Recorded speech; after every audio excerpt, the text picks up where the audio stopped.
In a fabric shop in Kyoto that's been open since before your great-grandmother was born, a customer still can't choose just one color. They're required to choose 4. Not one more, not one less. If you ask for a 5th color, the tailor stops, looks at you, and says the same single sentence that's been repeated there for generations. That won't dress you. That will hide you. Because there's a rule quietly passed down for centuries between generations of Japanese craftspeople that says this: a person only looks put together, grounded, and in control of their own image when the eye looking at them lands on, at most, 4 colors, and not one more. Every time you walk past someone and think, she's so well put together, but I can't explain why, more often than not, without realizing it, you just witnessed this rule in action. And the problem is, almost no one in the West was ever taught this rule, which means your closet is probably full, but it's very likely breaking this rule every single day, without you even noticing. Over the next few minutes, I'm going to show you exactly what these 4 colors are, where this rule actually comes from, and how to apply it tonight, just by looking at what's already hanging in your closet. And so you don't have to pause the video to write anything down. I've already laid out the entire step-by-step process in a guide. I put it together, tested it, and I'm only keeping it up for a short window because I'd rather work with a small group at a time than throw this open to everyone at once. If you want to grab yours while it's still up, the color formula, the Japanese trick to look richer, is linked in the first pinned comment below. You know that feeling? A closet packed full of clothes, and still you freeze in front of the mirror every morning, not knowing what to wear? It's not about not having enough clothes. Consumer behavior research has actually shown something interesting. The more color options a person has in their wardrobe, the higher the decision fatigue, and the worse the final outfit tends to turn out. The problem isn't the amount of clothing. It's the number of colors all trying to talk at once, with no rule behind any of it. In the West, we're taught to shop piece by piece. This top is gorgeous. These pants fit great. Almost no one ever taught us to think in terms of a palette, how the colors in your entire wardrobe should behave like a family, not like a crowd. In Japan, that gap never really existed, and that's what we're getting into now. Let's go back in time. The Heian period, around the 10th century. Ladies of the Japanese imperial court wore the juni hitoe, a 12-layered kimono. Each layer had its own color, and the way those layers combined was treated as an art form in itself, with names, rules, and meaning, shifting with the season, the occasion, even the feeling a person wanted to communicate without saying a single word. That careful, intentional arrangement of color, never random, has a name in Japanese: irodori. Literally, the arrangement of colors. The act of coloring something with purpose and balance, rather than by chance.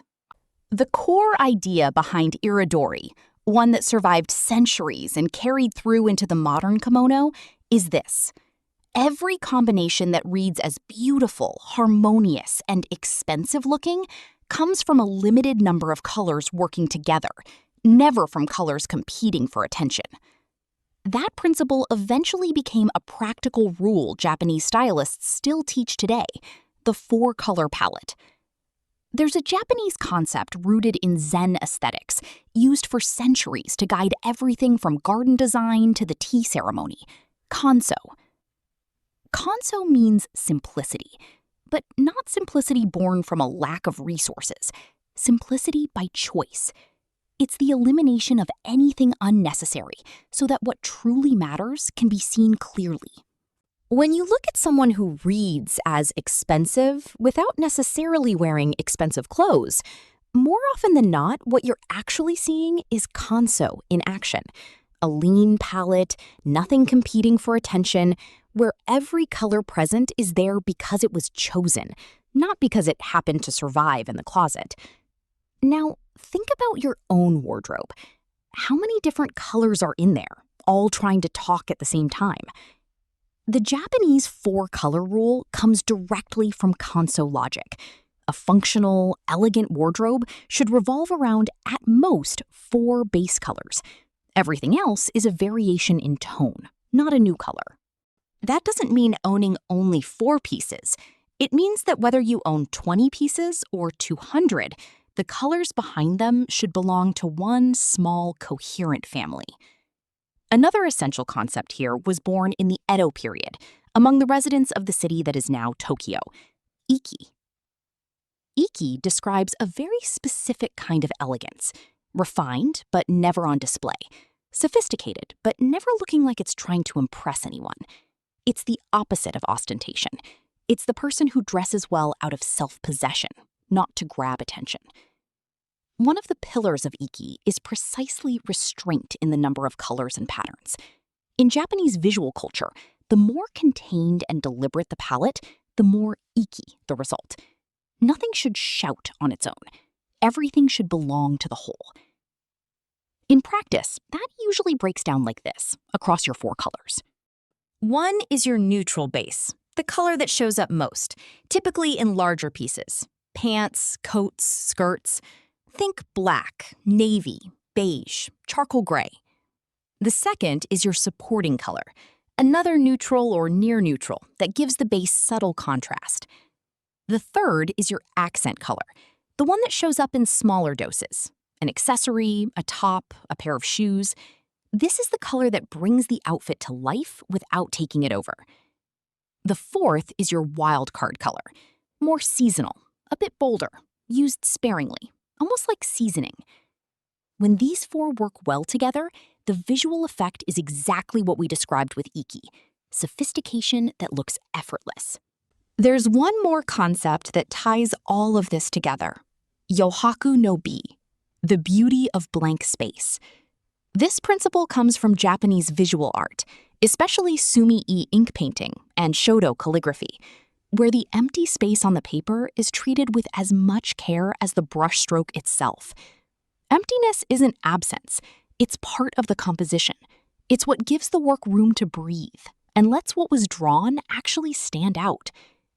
Applied to fashion, yohaku no bi is why a look with fewer colors well distributed reads as richer than a look packed with patterns and different tones trying to fill every inch.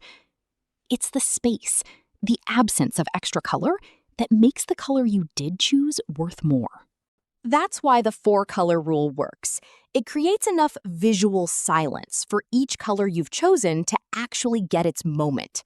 Let's tie it all together. Irodori gives you the historical foundation, colors arranged with purpose, never by accident.